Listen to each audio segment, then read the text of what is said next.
नमोस्तु हे गुरुवर, नमोस्तु हे मुनिवर, नमोस्तु। आज की शंका समाधान की प्रथम शंका का समाधान प्राप्त करेंगे हमारे श्री डॉक्टर एस.के. लोहाड़िया जी, उदयपुर, श्रीमती सुशीला जी लोहाड़िया। दोनों महाराज श्री को मेरा और मेरे परिवार का नमोस्तु नमोस्तु नमोस्तु। महाराज श्री, अगर आपकी आज्ञा हो तो आज श्रीमती जी पहला प्रश्न पूछना चाहती हैं। दोनों महाराज श्री के चरणों में बारंबार नमोस्तु नमोस्तु नमोस्तु। महाराज श्री, धार्मिक क्रियाओं में ध्यान को श्रेष्ठतम माना जाता है, परंतु हमारा मन ध्यान में तो लगता ही नहीं है। पूजा करने में ज़रूर मन लगता है, ध्यान के समय ज़्यादा मन भटकता है। क्यों? कृपया शंका का समाधान कीजिए। बिल्कुल चिंता मत करें। धार्मिक क्रियाओं में ध्यान को महत्व दिया गया है, सत्य है। ध्यान में मन नहीं लगता तो पूजा ध्यान से कर लो, काम हो जाएगा। ध्यान पूर्वक पूजा करो, मनोयोग से पूजा करो, हमारा पथ प्रशस्त होगा। ये प्रारंभिक लोगों के लिए यही है। पहले पूजा है, पाठ है, स्तोत्र है, जिसमें हमें आलंबन मिलता है, मंत्र जाप है, फिर तत्व चिंतन है, फिर निरीह वृत्ति है। अलग अलग स्टेज है, तो कोई परवाह नहीं। ध्यान में मन नहीं लगता तो जबरदस्ती ध्यान मत करो, पर जो काम कर रहे हो ध्यान से करो, तो रास्ता ठीक हो जाए। हाँ डॉक्टर साहब। नमोस्तु महाराज श्री। महाराज श्री, धार्मिक लोगों में अक्सर ये देखा गया है कि उनका आध्यात्मिक कार्यों और सांसारिक कार्यों में अधिकतर में वो बैलेंस बिठाकर चलते हैं। धार्मिक लोग आध्यात्मिक कार्यों और सांसारिक कार्यों में एक बैलेंस बिठाकर चलते हैं धार्मिक लोग, परंतु कुछ धार्मिक लोगों में मैंने देखा है कि वो सामान्य परिस्थिति में भी जब दोनों में से एक को चुनना होता है तो वो सांसारिक कार्य को ज़्यादा प्राथमिकता देते हैं। तो क्या उन लोगों का इस तरह का जो व्यवहार है उससे उनकी आगे की कोई भविष्य की गति के बारे में अंदाज़ा लगाया जा सकता है? बहुत सही सवाल किया है। सच्चे अर्थों में देखा जाए तो एक सच्चे धर्मात्मा की पहली प्राथमिकता परमार्थ का कार्य होगा। आपके लिए एक उदाहरण दे रहा। भगवान ऋषभदेव के ज्येष्ठ पुत्र चक्रवर्ती भरत को एक साथ एक दिन 3 समाचार मिले। पहला, उसे पुत्र रत्न की प्राप्ति का संदेश मिला। आप सबने सुना होगा, मैं संक्षेप में बोल रहा हूँ। प्रसन्नता हुई। दूसरा, चक्र रत्न की उपलब्धि का संदेश था, जिससे वो चक्रवर्ती के रूप में अब जाना जाएगा, पहचाना जाएगा। ये भी बड़ा लाभ था, उसे प्रसन्नता हुई। लेकिन तीसरे क्रम में उसे समाचार मिला कि भगवान ऋषभदेव को केवल ज्ञान की उत्पत्ति हुई। भरत चक्रवर्ती ने क्या किया? पहले 2 समाचारों से उसे प्रसन्नता हुई, पर तीसरा समाचार सुनकर वो तो अपने गले का हार संदेशवाहक को दे दिया और कहा, चलो सबसे पहले हमें भगवान ऋषभदेव के समोसरण में चल करके पूजा करना है। इस धरती का सबसे पहला पुजारी बनने का श्रेय भरत चक्रवर्ती को मिला। उसने चक्ररत्न नहीं देखा, उसने बेटे का मुंह नहीं देखा, पहले भगवान के चरणों को देखा। यही एक सच्चे सम्यक दृष्टि धर्मात्मा की पहचान है, जिसके लिए विशेषण दिया, जिन पति पद्म प्रेक्षणी दृष्टि लक्ष्मी, जो जिनेंद्र भगवान के चरण कमलों को ही देखते रहे। तो अगर हमारी प्राथमिकता गड़बड़ है तो मानकर चलना मेरी श्रद्धा दुर्बल है। मैं किसे प्रायोरिटी देता हूं? ज़्यादातर जितने धर्मात्मा लोग हैं, अक्सर जब उनके सामने कभी भी कोई व्यस्तता आती है तो सबसे पहली कटौती उनके धार्मिक क्रियाकलापों में होती। मतलब क्या है? इसके पीछे एक ही बात समझ में आती है कि व्यक्ति को सबसे फालतू काम यही दिखता है। ये नहीं करेंगे तो चलेगा, बाकी सब काम जरूरी है। ये सोच बदलनी चाहिए। सब कामों से ज़्यादा जरूरी मेरे धार्मिक क्रियाकलाप है, जिसे मुझे प्राथमिकता से करना चाहिए।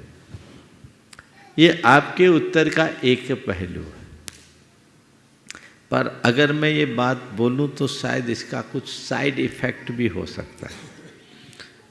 तब जब आप तो डॉक्टर हो, साइड इफ़ेक्ट से बचा के ही बात करते हो, तो मैं उन लोगों से ये कहूँगा कि मेरी इस बात को पकड़कर लकीर के फ़कीर मत बनना।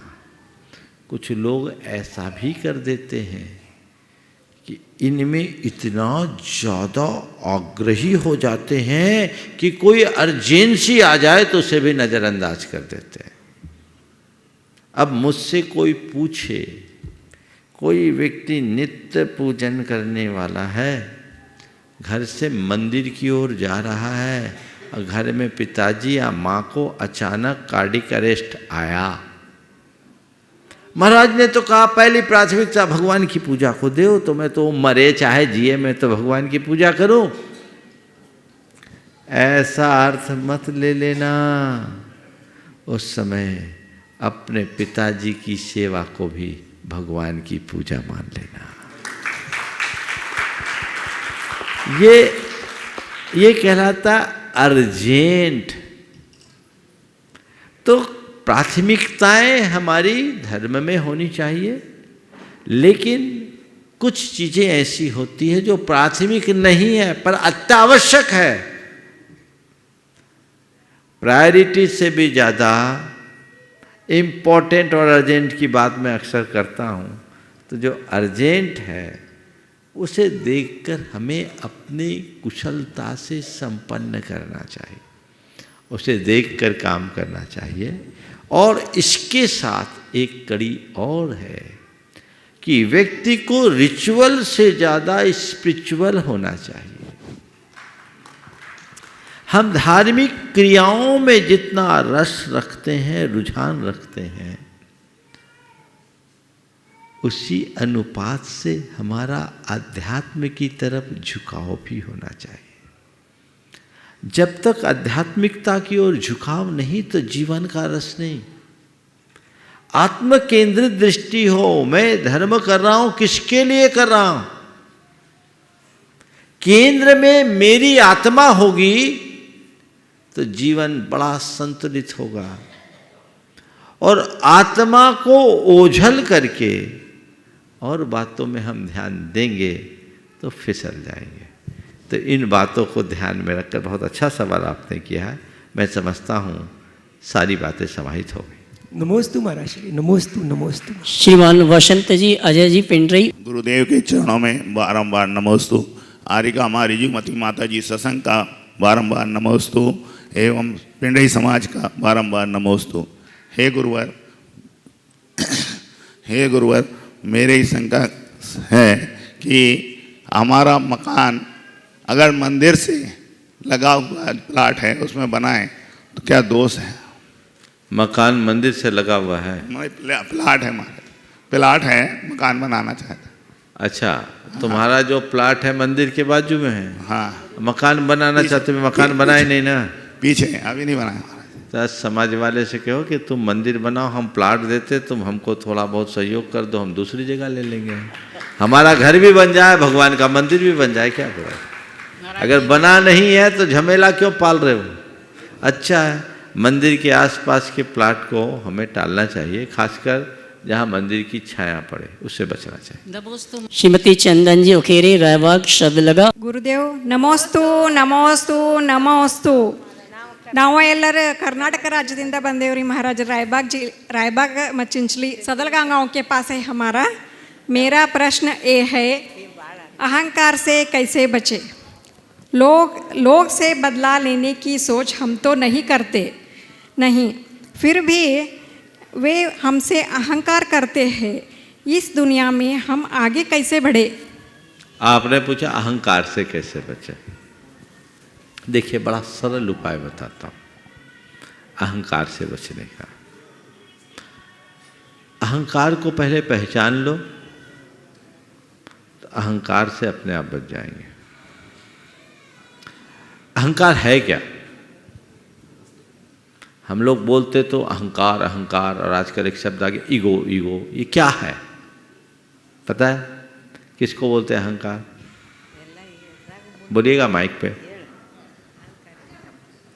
अहंकार हम मेरा ही श्रेष्ठ है। हाँ, मैं कुछ हूँ, है ना? मेरा ही है।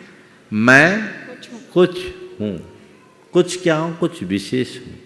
मैं एक्स्ट्रा ऑर्डिनरी हूँ, औरों से श्रेष्ठ हूँ, औरों से अच्छा हूँ, औरों से ज्येष्ठ हूँ, है ना? यानी जब मैं अपने आप को कुछ मानने लगता हूँ तो मुझे बाकी सब लोग अपने से कमतर दिखते हैं, अथवा मैं अन्य लोगों को अपने से कमतर साबित करने की चेष्टा करता हूँ, और यही अहंकार है। इसे दूसरे शब्दों में कहूँ तो अपने एक काल्पनिक छवि को असली छवि मानने से अहंकार बनता है, जो एक प्रकार का अज्ञान है।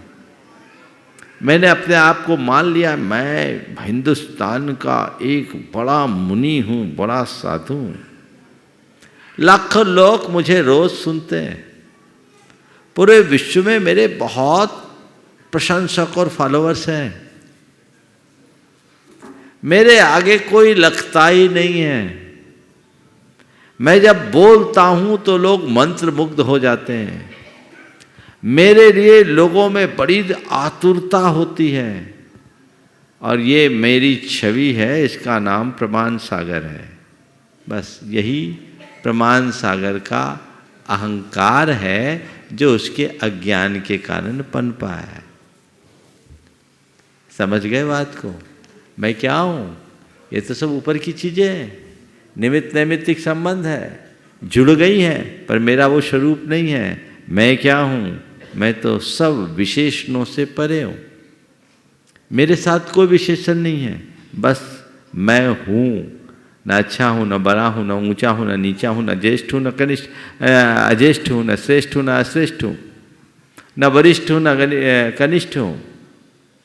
जो हूँ सो हूँ, और जो मैं हूँ वही तुम हो, वही सब है। ये प्रतीति आ जाए अहंकार का, न कंपैरिजन होगा, न कंपटीशन होगा, बल्कि सबके साथ बड़ा सुंदर कॉम्बिनेशन बनेगा, कोऑर्डिनेशन बनेगा, और जीवन को गति मिलेगी। तो वो जानना जरूरी है। हम लोग अहंकार की बातें करते रहें, जब तक जीवन के प्रति हमारी अवधारणा ठीक नहीं बनेगी तब तक अहंकार विलीन नहीं होगा।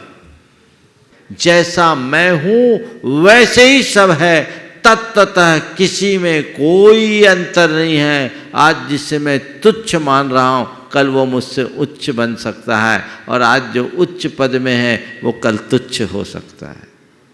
वस्तु के स्वरूप को समझो। तो पहले अपने इस अज्ञान का निवारण करो, आत्मा के स्वरूप को जानो, और दूसरा संसार के संयोगों की नश्वरता को पहचानो। संसार के जितने भी संयोग नश्वर हैं, क्षणभंगुर है, कर्म का खेल है, हवा के झोंके की तरह कब चढ़ जाए कब उतर जाए कोई पता नहीं। इस सत्य को जो जानते हैं उनके जीवन में किंचित भी भटकाव नहीं आता। वे अपने जीवन के क्रम को आगे बढ़ाते हुए चलते हैं और हर पल जीवन का आनंद ले पाते हैं। बस ये बात ध्यान रखें।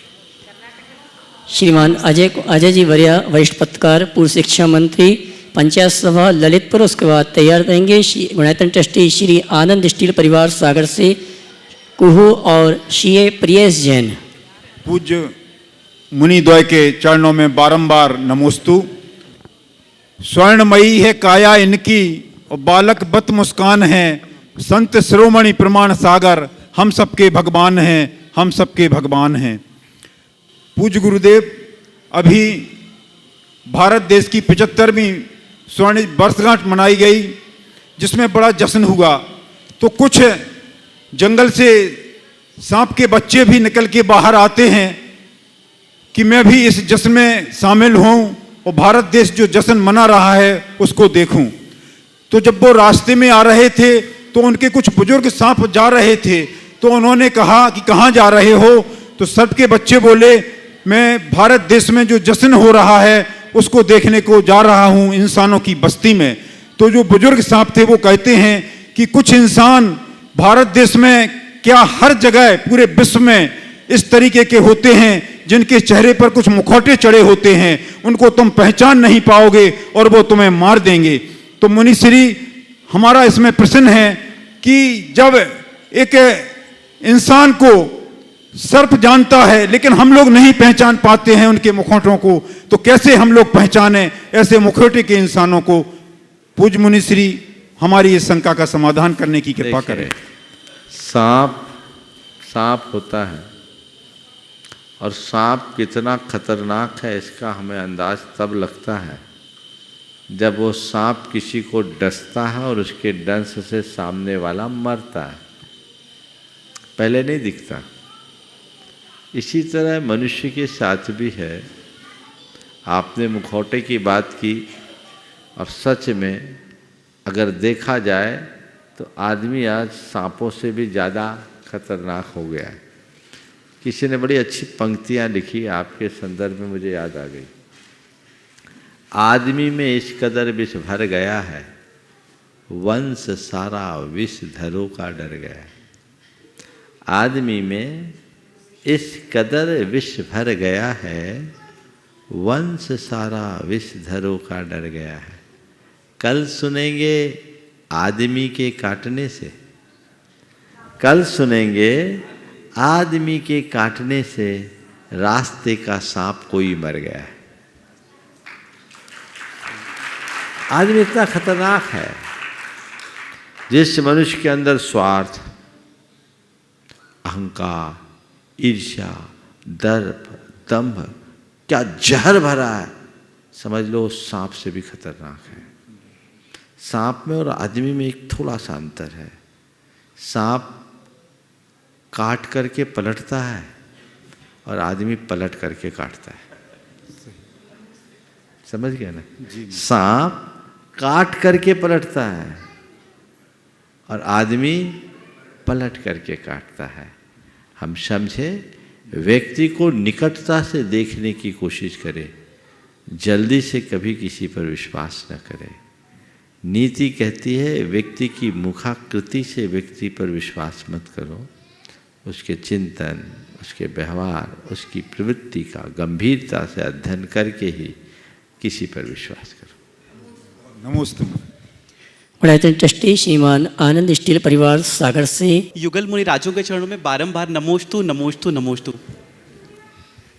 मुनिवर सर्वप्रथम सागर उदासीन आश्रम में विराजमान परम पूज्य आर्यका रत्न दृढ़मती माता जी एवं समस्त आर्यका संघ की ओर से त्रय बार नमोस्तु नमोस्तु नमोस्तु। मुनिवर सागर में उदासीन आश्रम में गुरुवर के परम आशीर्वाद से साधिका आश्रम की भूमिका रखी गई है एवं समस्त साधिकाओं ने भी आपको बारंबार नमोस्तु बोला है। मुनिवर, मेरा जो प्रश्न है वह मेरे प्रोफेशन से रिलेटेड है। विगत 15 वर्षों से मैं चार्टर्ड अकाउंटेंट हूँ, सनिधि लेखाकार हूँ और प्रैक्टिस में हूँ।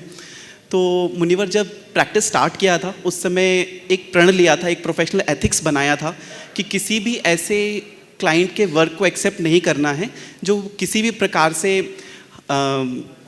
मांसाहार, होटल्स, इस तरीके के आदि वर्कों में लिप्त है। परंतु मुनिवर, कुछ विगत वर्षों में यह देखा कि उदाहरण के रूप में जैसे कभी हम लोग किसी बैंक ऑडिट करते हैं, उनकी बैलेंस शीट को हम लोग साइन करते हैं, उनके खर्चों को हम लोग सर्टिफाई करते हैं, उस समय कुछ खर्चे ऐसे होते हैं जिसमें इसी प्रकार के खर्चों को दर्शाया जाता है और उनको हमें सर्टिफाई करना पड़ता है। तो मुनिवर, मेरा यह प्रश्न है कि ऐसा क्या करें कि इस परोक्ष रूप से जो पाप हम लोग कर रहे हैं या मेरे द्वारा हो रहा है, इससे कैसे बचें? बहुत अच्छा सवाल किया है तुम्हें, मुझे बहुत प्रसन्नता है कि अपने प्रोफेशन में आगे बढ़ते हुए भी अपने संस्कारों के प्रति तुम्हारे अंदर जागरूकता है। ये जागरूकता बने रहे, ये मेरा आशीर्वाद। अब जो सवाल तुमने मुझसे किया है, कि ऐसी परिस्थितियों से कैसे बचे। तो कोई छोटा मोटा बच्चा पूछता तो मुझे उत्तर देने का औचित्य दिखता, तुम चार्टर्ड अकाउंटेंट हो, खुद दिमाग लगाओ कैसे बचे। तुम लोग पेशा ये है उल्टे को सीधा करने का, तो उल्टा इसको सीधा करो पर उल्टा सीधा मत करना। अपनी कुशलता से कई बातों को टाला जा सकता है कि नहीं, कर सकते हैं। तो उसमें मेरी राय मत लो, मैं इसमें अपनी कोई मुहर लगाना नहीं चाहता, लेकिन ये हिदायत जरूर दूंगा कि इन बातों को हमें बहुत ही जागरूकता से और गंभीरता से निपटाना चाहिए और अपनी कुशलता का परिचय देना चाहिए।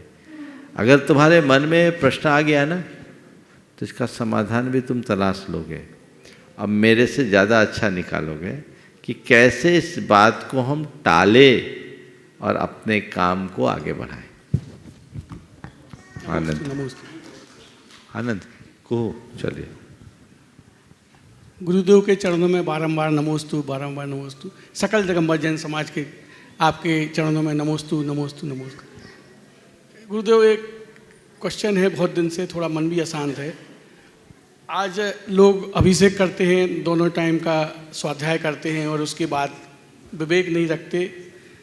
थोड़ा सा क्वेश्चन थोड़ा दूसरा तरफ ले जा रहा हूँ गुरुदेव, थोड़ा आपसे विस्तृत उसमें मार्गदर्शन चाहता हूँ। गुरुदेव, आज आचार्य भगवान ने पूरी जैन समाज के लिए इतना दिया है, लेकिन लोग गुरुजी को भी नहीं छोड़ते हैं। आज जो भी गुरुजी ने समाज को दिया है सबके सामने है। आज गुरुजी को सब 25वें तीर्थंकर की उपमा भी दे रहे हैं, और गुरुजी ने 24 तीर्थंकरों ने आज अपने शास्त्रों में जो दिया है, बताया है, वो आज गुरुजी आचार्य भगवान कर रहे हैं। उसके बाद भी लोग गुरुजी के लिए क्या क्या ना जाने क्या क्या। जी देखो, जो सवाल तुम करना चाह रहे हो, एक पंक्ति में मैं इसकी समीक्षा करना चाहूँ। ऐसा हर युग में होता है, समझे। शंकर जी के गले में लिपटा हुआ सांप भी है ना, जहर ही उड़ेलता है। कहते हैं महादेव के संपर्क में आके कई तर जाते हैं, पर कुछ जो सांप होते हैं गले में लिपटने के बाद भी जहर उगलते हैं। इन सांपों से दूरी बना के रखो, और क्या करना। इसमें अहित सांप का है, शंकर का नहीं, क्योंकि शंकर वही होता है जो विष पीने में सक्षम होता है। वे शंकर हैं, सारा विष पीने और पचाने में समर्थ है। ये वे अभागे हैं, अपना उनका कर्म फूटा। काश उनका भाग्य जागे तो अपने जीवन को आगे बढ़ा सके, पर जिनके कर्म ही फूटे हैं वो आखिर करेंगे क्या। इसलिए इन कर्म फूटों पर ध्यान मत दो। समाज में कई तरह के लोग होते हैं। कुछ प्राणी ऐसे होते हैं जिनका धंधा ही ये है, काम ही ऐसा है, गंदगी खाना और गंदगी मचाना। समझ गए? ऐसा एक प्राणी है, पता है ना। हाँ, जो गंदगी खाता है और गंदगी मचाता है। अब क्या करोगे? इस तरह के लोग हैं, उनकी बातों पर हमें बहुत ज़्यादा ध्यान देने की कोई आवश्यकता नहीं, क्योंकि न तो उनके अंदर कोई नैतिक बल होता है और न ही चरित्र बल होता है। वे यूं ही उलझ करके रह जाते हैं और समाज में अनावश्यक बिटंडा खड़ा करते हैं। भगवान महावीर के भी आलोचक थे। और एक बात ध्यान रखना, जिंदा मनुष्य की ही निंदा होती, मुर्दे की नहीं। निंदा हमेशा जिंदे की होगी, मुर्दे की नहीं। घबराओ मत। जो करता है करने दो, जो बोलता है बोलने दो, उसकी बला, उसके कर्म फूटे। हम इसमें क्या करेंगे? हमें तो अपना लक्ष्य देखना है और हमें अपना पथ प्रशस्त करना है। यदि इस दृष्टि को लेकर हम चलेंगे तो हम अपने जीवन में कभी विफल नहीं होंगे। जी मेरा जी एक क्वेश्चन और है। नमोस्तु महाराज श्री, नमोस्तु। जो मेडिकल स्टूडेंट्स होते हैं, डॉक्टर होते हैं, उन्हें आए दिन डिसेक्शन करना पड़ता है, डेड बॉडीज़ को छूना पड़ता है। वो अपना पूजन पाठ कैसे करें, कैसे अपनी विशुद्धि बढ़ाएं, उन्हें सूतक लगती है नहीं लगती है, क्या होता है महाराज जी? देखिए, इस पढ़ाई के दरमियान तो सूतक तो उनको लगेगी, तो ये सब काम है कि पहले सुबह पूजा पाठ कर लो, फिर इस कामों में लगो। पर एक बात मैं सभी से कहूँगा, जो आपने भले ज्ञान पाने के लिए, अध्ययन के लिए किया है, पर आपके द्वारा डिसेक्शन के क्रम में जो हिंसा हुई है वो एक प्रकार का पाप है, और उस पाप का प्रायश्चित भी करना चाहिए। और मेरी नज़र में उसका एक ही प्रायश्चित है कि हर व्यक्ति यदि डॉक्टर बन जाए तो कम से कम गरीबों का ख्याल रखे, उसे अपना प्रायश्चित माने, तो ये एक बड़ी सेवा हो सकती है अपने द्वारा अर्जित पापों का कुछ अंशों में समन करके। संगम नगर, पटेल नगर और इंदौर की विभिन्न कॉलोनी से जो श्रावक आए सभी एक साथ नमोस्तु करेंगे और अपने ग्रुप से एक शंका करते हुए समाधान प्राप्त करेंगे। मुनिद्वय के चरणों में नमोस्तु नमोस्तु नमोस्तु नमोस्तु। हम लोग इंदौर से 80 लोग यहाँ पधारे हैं। हमारे भैया यूएसए से इस यात्रा को संपन्न कराने के लिए वहाँ से यहाँ इंदौर आए हैं, और करीब 80 लोगों को एक साथ मिलजुट कर उनके मम्मी के जन्मदिवस के अवसर पर हम सबको यहाँ लेकर आए हैं। उन्हीं की एक शंका है, उसी का समाधान कीजिए। नमोस्तु महाराज। प्रश्न करिए। मुनिद्वय को नमस्तु नमस्तु नमस्तु। महाराज द्वय, मेरा प्रश्न ये है कि वर्तमान समय में हम सुन रहे हैं कि लव जोहाद के बारे में हम काफ़ी सुन रहे हैं, तो जैन समाज की युवा पीढ़ी को इससे बचाने के लिए हम किस तरह से प्रयास कर सकते हैं? देखिए, लव जिहाद का जो मुद्दा है बिल्कुल बहुत गंभीर है, और इसकी बहुत सारी खबरें समय समय पर आती है, और कुछ ऐसे उदाहरण जैन परिवारों के साथ भी हुए। इसके लिए लोगों को गंभीर होना चाहिए। सबसे पहली ज़रूरत तो इसके लिए है कि घर में हर व्यक्ति का सीधा प्रवेश नहीं होना चाहिए। अवांछित व्यक्तियों का प्रवेश घर के लिए बहुत बड़ा खतरा है। मैं आपको एक घटना बताता हूँ। एक लड़की ऐसे ही लव जिहाद की शिकार हुई, और उसके पीछे कारण क्या बना, उनके घर में नंबर गया, और नंबर जाने के बाद एक दूसरे से बातचीत होने लगा, और बातचीत के क्रम में वो लड़की को ऐसे झांसे में रखा कि लड़की उसके साथ भाग गई। ये तो एक अच्छा संयोग था कि लड़की के चाचा ने अपनी तत्परता से उस लड़की को बाहर निकाल दिया। बाद में वो सब कुछ ठीक भी हो गया, लेकिन लड़की बोली कि मेरे ऊपर ऐसा भूत सवार हो गया था। मैंने उससे बात किया, वो लड़की को मेरे पास लेके आए। मुझ पर ऐसा भूत सवार हो गया था कि मुझे उसके अलावा कुछ दिखता ही नहीं था, और उस क्रम में उसने घर से चोरी करके 70 तोला सोना भी दे दिया था। ये कहानी है। क्रम क्या बना?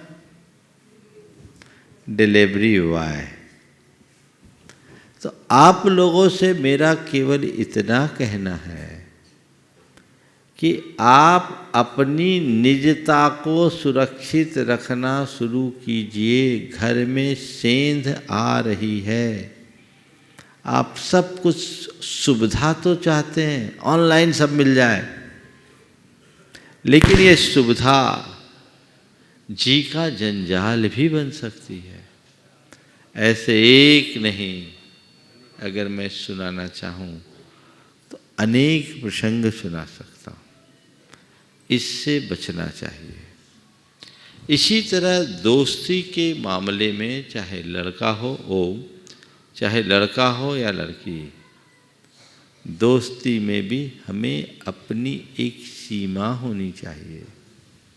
एक प्रकरण आया मेरे पास फरीदाबाद का, जिसमें एक लड़की अपनी सहेली के साथ दोस्ती होने के कारण सहेली ने एक दूसरे लड़के से उसका संबंध करा।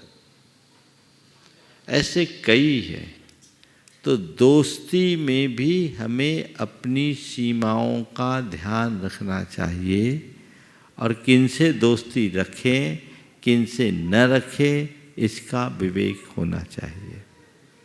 और घर परिवार में ऐसा वातावरण होना चाहिए कि बच्चे माँ बाप से सब बातें खुलकर बोल सके। माँ बाप और बच्चों के बीच किसी तरह का ऐसा डर और संकोच न हो कि बच्चे उनसे छिपा करके पाप करें। बच्चे यदि गलती करें तो माँ बाप उन्हें सीख दे, सजा न दे। तभी हम इन बातों से बच सकते हैं, समाज को बचा सकते हैं। और अब ये चक्कर विवाहित और अविवाहित सबको। एक प्रसंग ऐसा आया जिसके घर में 2-2 साध्वियाँ हैं और जिनका 18 साल और 22 साल का बेटा और बेटियां हैं, वो भाग गई। ये भी प्रसंग है।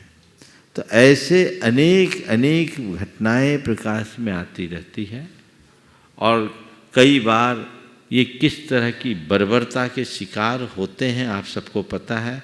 अभी भी कोई एक साइड कोई कांड हुआ है ना, नया लेटेस्ट, हाँ क्या नाम, श्रद्धा, मुझे बताया अभी शायद बताते, बहुत सारे टुकड़े टुकड़े कर दिए उसके, हाँ ये अभी बहस का मुद्दा बना हुआ है।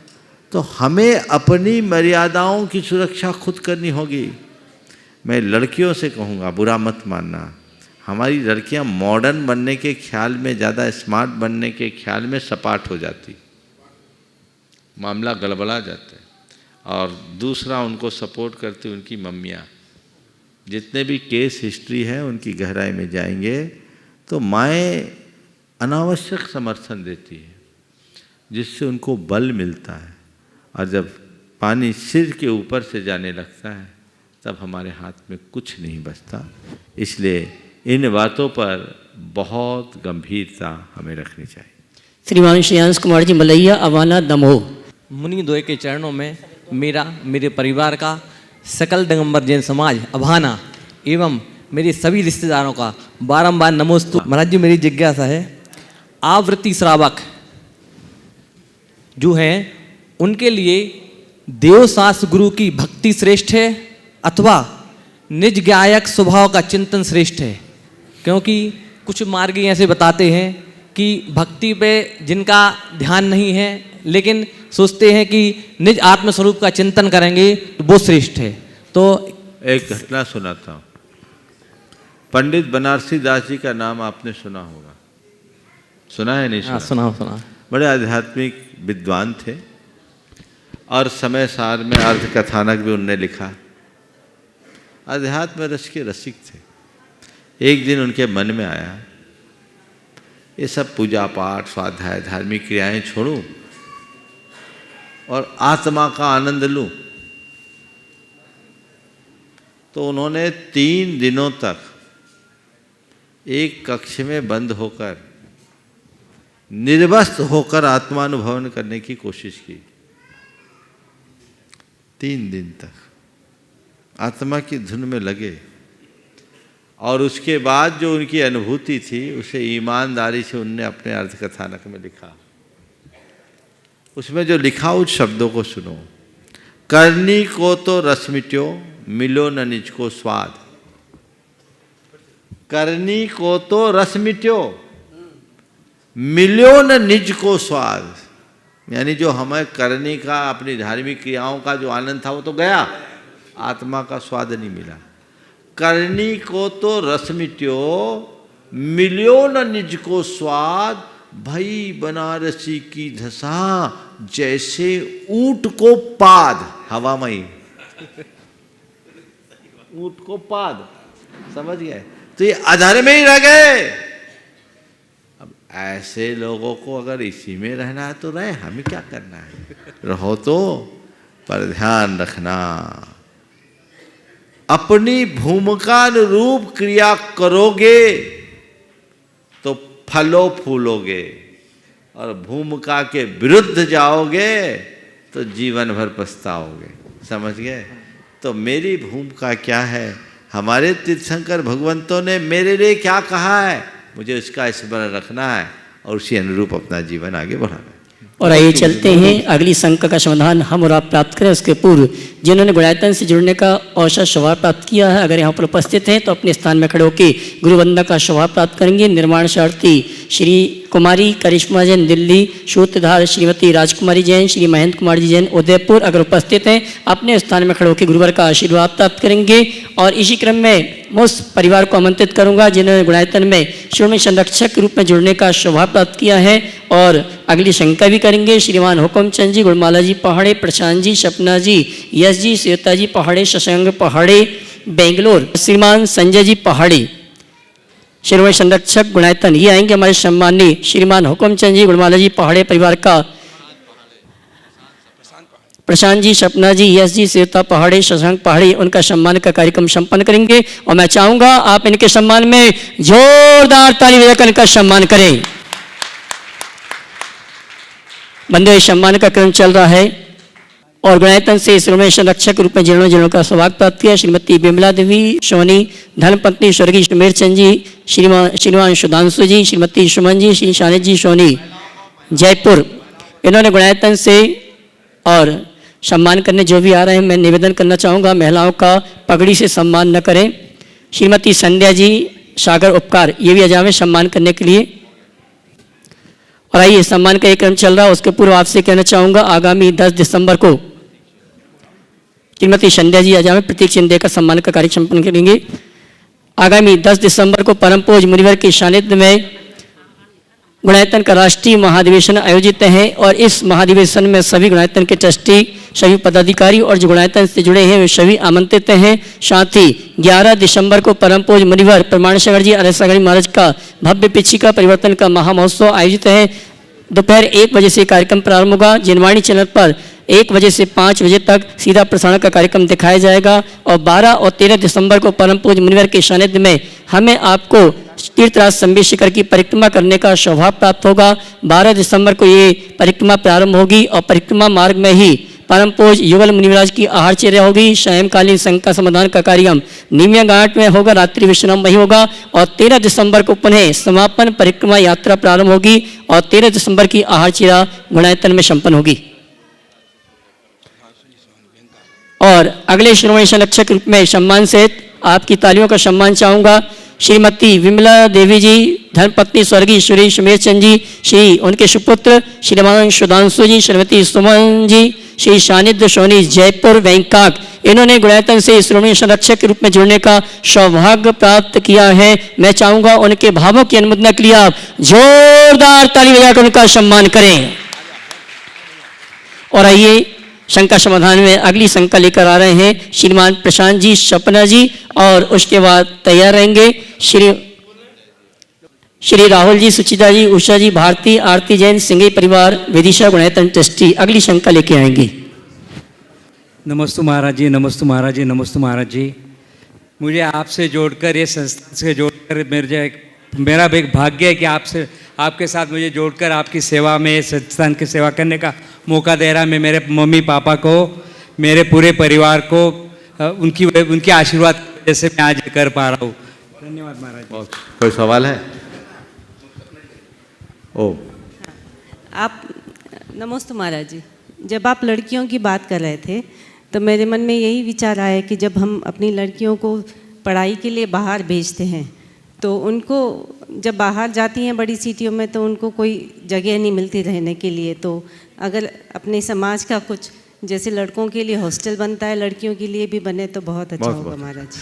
पहले तो मैं चाहूँगा संजय और सपना, प्रशांत और सपना, इनको आशीर्वाद देने के लिए विशेष रूप से ये पहली बार आए और अपनी पीढ़ियों को गुणायतन से जोड़ दिया, ये बड़ी भावना। और इसका श्रेय जाता है संजय पहाड़े को, जो बाबूलाल जी पहाड़े के सुपुत्र है। दोनों साड़ू भाई है, उनने अपनी बराबरी का बना लिया और बनाना ही पड़ेगा। जितने पुराने लोग जुड़े हैं वो जुटेंगे तभी गुणायतन आगे बढ़ेगा, नहीं तो गुणायतन का कार्य पूरा नहीं होगा। आप सबको पता है कितना बृहद कार्य है, इसमें आज आप जुड़े हो। बहुत बहुत आपके जीवन का ये बड़ा श्रेष्ठतम क्षण आया है और मैं भावना भाता हूँ ऐसे ही इतने समर्थ हो कि इससे और अग्रतर अपनी सेवाएं अर्पित कर सको। आपने जो प्रस्ताव रखा है या भाव प्रकट किया है, निश्चित इस तरह के कार्यों की आवश्यकता है और समाज को इस पर ध्यान देना चाहिए। हमारे भी मन में कुछ इस तरह की भावनाएं हैं, योजनाएं हैं। अब चरणबद्ध तरीके से ही सारे कार्य हो सकते हैं। प्रतीक्षा कीजिए, हमने बहुत सारी बातें सोच रखी है। आप लोगों को, मुझे तो करना नहीं, करना आप लोगों को है। मुझे प्रेरणा देना है। प्रथम चरण पूर्ण होने के बाद दूसरे और तीसरे चरण की प्रतीक्षा कीजिए। समाज में आज इनकी बहुत आवश्यकता है और गुणायतन की भावी योजनाओं में ये सब कार्य भी होंगे। आशीर्वाद। नमस्ते। गुणायतन ट्रस्टी श्रीमान राहुल जी, सुचिता जी, उषा जी, भारती जी, आरती जी, सिंघई परिवार, विदिशा, परम पूजा प्रमाण सागर आरय सागर महाराज की जय। कांटों के बिना फूल नहीं खिलता, कांटों के बिना फूल नहीं खिलता, घी के बिना दीपक नहीं जलता, घी के बिना दीपक नहीं जलता। परम पूज्य 108 श्री पुराण सागर महाराज जी के बिना शंका का समाधान नहीं होता, शंका का समाधान नहीं होता। नमोस्तु महाराज जी, नमोस्तु महाराज जी, नमोस्तु। परम पूज्य मुनीश्री के चरणों में त्रयवार नमोस्तु नमोस्तु नमोस्तु। भगवान, प्रश्न मेरा नहीं है, फिर भी तीर्थंकर प्रकृति का बंध किस लिंग से शुरू होता है एवं किस गुणस्थान से शुरू होता है? तीर्थंकर प्रकृति का बंध चतुर्थ गुणस्थान से प्रारंभ होता है और अष्टम गुणस्थान के छठवें भाग तक होता है। इसे मनुष्य गति में किया जाता है। पुरुष इसका बंध करते हैं और केवली श्रुत केवली के पादमूल में 16 कारण भावनाओं के बल पर होता है। अगला। नमोस्तु। श्रीमती संध्या जी, सागर उपकार परिवार। नमोस्तु महाराज श्री, नमोस्तु महाराज श्री। महाराज श्री, मोह को कैसे त्यागें? बस यही है मोह बढ़ाने का कारण। महाराज के इशारे पे चलो तो मोह चले जाएगा, और महाराज के उपदेश को भूल जाओगे तो खुद भी फंसोगे, सामने वाले को भी फंसाओगे।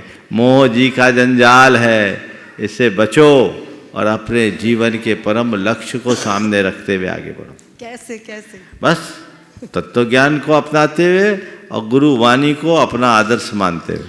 नमस्ते महाराज। बहन पूजा दीदी भोपाल, बहन गीता दीदी जबलपुर। मंच पे विराजमान मुनिराजों के चरणों में मेरा नमोस्तु। महाराज जी, जैसे तीर्थंकर भगवान दर्शन, विशुद्धि आदि 16 कारण भावना भाते हैं, तो सामान्य सिद्ध परमेष्ठी भी तो वही भावना भाते होंगे। तो कुछ विशेष है तीर्थंकर भगवान का पुण्य जो उन्हें इतना विशेष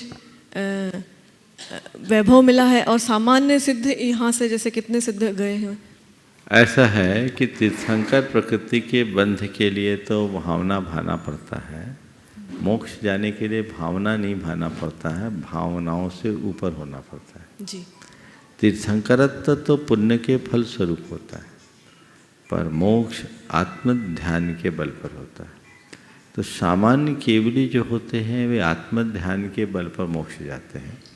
तीर्थंकर भगवंत भी आत्म ध्यान से ही केवल ज्ञान पाते हैं, लेकिन उनके साथ जो तीर्थंकरत्व का वैभव है वह 16 कारण भावनाओं के निमित्त से उत्पन्न पुण्य और पिछले 10 भवों के पुण्य के परिणाम से ऐसा।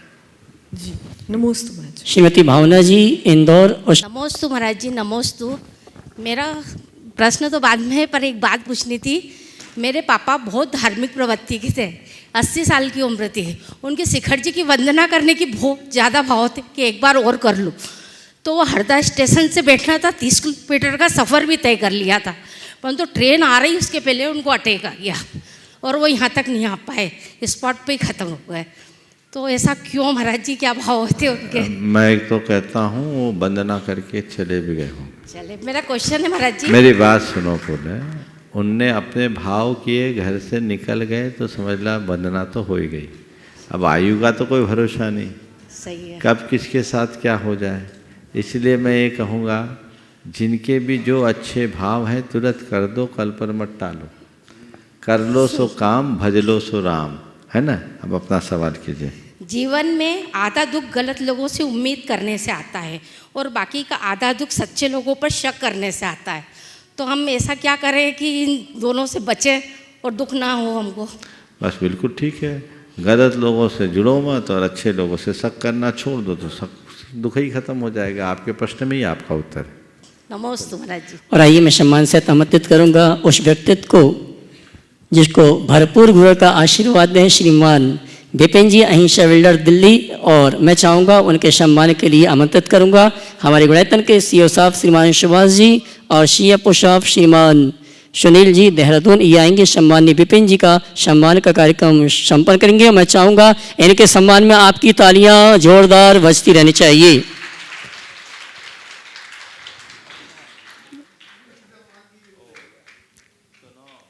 माइक चालू करना भाई। महाराज तो किसी का सम्मान करवाते नहीं है पर बांधते जरूर है। क्या बात है विपिन, आज तुम्हें बांधा जा रहा है ना। बंधुओ, ये विपिन भाई कंस्ट्रक्शन के और रियलिटी के बिजनेस से जुड़े हुए एक स्तंभ है। अहिंसा बिल्डर के नाम से इनकी एक अपनी पहचान है और गुणायतन से जुड़े हुए हैं ही। गुणायतन का काम तीव्र गति से चल रहा है और इस बार इन्हें हमने कुछ विशेष जिम्मेदारी सौंपा है। तो ये पगड़ी नहीं पहनाई गई, तुम्हें जिम्मेदारी दी है और इस पगड़ी की शान रखना समझ गए। और मुझे विश्वास है कि विपिन जो काम संभालते हैं उसे चरम तक पहुंचाते हैं। मुझे पूरी उम्मीद है यहाँ भी आशा से और अधिक सफलता इनको प्राप्त होगी। बहुत बहुत आशीर्वाद। और कोई सवाल करना है तो पूछ सकते हैं। कुछ श्रीमान विपिन जी अहिंसा बिल्डर दिल्ली, उसके बाद तैयार रहेंगे श्रीमती कीर्ति जी मेट्रो दिल्ली। गुरुवर के चरणों में नमोस्तु। गुणायतन की परिकल्पना को जब मैं देखता हूँ और उसकी गहराई में जाता हूँ तो ऐसा लगता है मुझे जैसे 21वीं सदी की धर्म की नई टेक्नोलॉजी डेवलप हो रही है। जो खोई हुई संस्कृति हमारी है वो वापस तो आनी नहीं है, बट जो बची है उसका हम लेटेस्ट वर्जन देखने जा रहे हैं। क्योंकि मैं जब पूरे साइट पे विजिट करता हूँ तो मेरे दिमाग में एक पिक्चर घूमती है। वो पिक्चर गुरुदेव ऐसी घूमती है कि क्या इसकी परिकल्पना होगी, कैसा इसका लाइट एंड साउंड प्रोग्राम होगा इवनिंग में, कैसा थीम पार्क होगा, क्या होगा शाम को यहाँ एक कहना चाहिए एक समय के अंदर जैसे अभी शंका समाधान में लोग आते हैं ऐसे ही लोग गुणायतन परिसर में शाम को लाइट एंड साउंड का प्रोग्राम देखेंगे। तो ये 21वीं सदी का धर्म को दर्शाने का एक अच्छा माध्यम है। और आपकी जो सोच है और जो विज़न है वो मैं उसमें से कुछ ग्रहण करने के लिए यहाँ आता हूँ। मैं आपसे उम्मीद करूँगा कुछ मुझे ऐसा आशीर्वाद दो जो कुछ मेरे अंदर भी ये दूरदृष्टिता आए और मैं आपके चरणों से जुड़ा रहूँ। नमोस्तु गुरुवर। नमोस्तु। एक रहस्य आज और खोल रहा हूँ। आज प्रातः काल मुझे एक सपना आया। हो सकता है ये सपना मेरे विचारों में जो घूमता है उसी के प्रतीक से रूप आया, पर अभी याद आया इनके बातों के बाद कि आज सपने में मैंने गुणायतन के इनॉग्रेशन को देखा और वो ऐसा दिख रहा था जिसको मैं शब्दों में नहीं कह सकता, लेकिन ये अद्भुत था। और मुझे बहुत प्रसन्नता है कि जैसा हमने सोचा वह सब कुछ साकार हो रहा है। और ये केवल मनोरंजन का साधन नहीं होगा, लोगों के भाव भ्रमण को मिटाने वाला एक निमित्त बनेगा, जिन शासन की गौरव गरिमा को बढ़ाएगा, पीढ़ियों का उद्धार करेगा। और जिन लोगों ने भी इसको समझा है वो भी इसे छोड़ते नहीं, एकदम लग जाते हैं। और मैं तो बिल्कुल चुनता भी हूँ तो छांट छांट के चुनता हूँ, क्योंकि हमारा छन्ना बहुत मोटा है। विपिन, तुम्हारा सौभाग्य है कि तुम्हारा नंबर उसमें आया है। और भी लोग काम करते आ रहे, सब कर रहे हैं, लेकिन बड़े कार्य में तो बड़े बड़े लोगों को लेना चाहिए। बहुत अच्छी बात है कि व्यस्ततम व्यक्ति होने के बाद भी यहाँ आकर के समय देने का जो प्रण लिया है, बहुत अच्छी बात है। मैं तो पहली नज़र में आदमी को पहचान लेता हूँ कि कौन मेरे काम का है। आशीर्वाद तो सबको देता हूँ, पकड़ता हूँ उसी को हूँ जिसका जो काम का जमता है। तो अब बिल्कुल अपने को इसी लक्ष्य को पूरा करने के लिए लगना है और जीवन के क्रम को आगे बढ़ाने का उपाय करना है। यदि हम करेंगे तो सुनिश्चित ये एक बहुत बड़ी उपलब्धि बनेगी। आपने जो कहा है कि यहाँ सुबह से शाम तक के कार्यक्रम होंगे, मैंने यही आपसे कह रहा हूँ कि भगवान का जो असल में काम होता है वो टेक्नोलॉजी वेस्ट ही होता है। साक्षात भगवान के काल में जो समूह शरण की संरचना होती है, उनकी दिव्य ध्वनि होती है, देव के जो 14 अतिशय होते हैं, वो सब टेक्नोलॉजी तो है। आज आपने लैंग्वेज बदल दी। बिना टेक्नोलॉजी के भगवान का तो कोई काम ही नहीं होता। समूह शरण की 20,000 सीढ़ियां पांवों से थोड़ी चढ़ेंगे। एस्किवेटर है, उसमें स्वचालित सीढ़ियां होती है, वहां पैर नहीं लगा उठाना पड़ता है। आज आप यंत्र से करते हैं, वो देवोपनीत व्यवस्था होती।